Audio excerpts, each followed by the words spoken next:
مولا علی ورد کر رہے ہوں، ورد وظیفہ کر رہے ہوں کہ صفین میں مجھے فتح ہو جائے، رسول اللہ وظیفے کرتے ہو جنگ خندق میں فتح کے لیے، مولا علی کی جو مشکلات ہیں، امام حسن مجتبیٰ کی جو مشکلات ہیں، امام حسین علیہ السلام کی جو مشکلات ہیں، ان میں وظیفوں کا وردوں کا کئی ذکر نہیں ملے۔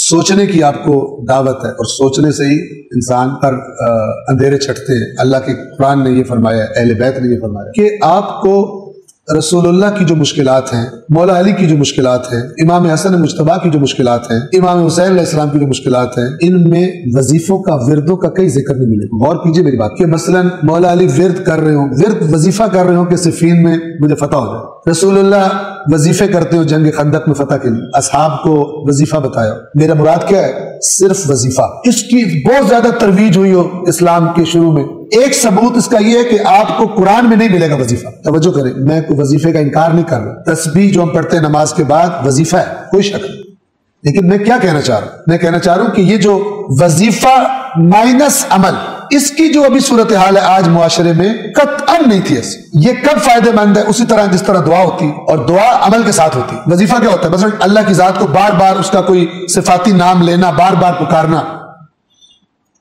اس اللہ نے کہا ہے کہ صرف یہ کافی نہیں ہے، میں تب مدد کروں گا جب تم عمل کرو گے، جو تمہارے میں نے طاقت دی ہے، میں نے عقل دی ہے، جو تمہارے بس میں وہ تم کرو۔ مسلمانوں کے سست ہو جانے کی اور ان کی تباہی کی وجہ یہ ہے کہ یہ دین کی چیزوں کو سمجھتے ہیں چھو منتر ہے، بھول گئے کہ یہ عمل کے ساتھ ویلڈ ہے۔ اور یہ جو آپ سے کہتے ہیں نا کہ بڑا مجرب عمل ہے، اس سے یہ ہو جاتا ہے، اس عمل تو ہوتا ہی نہیں ہے، وہ عمل کا بھی معنی چینج کر دیا، بد عملی کا نام عمل رکھ دیا، بے عملی کا نام عمل رکھ دیا۔ عمل تو ہوتا ہے باہر محنت کرو جا کر،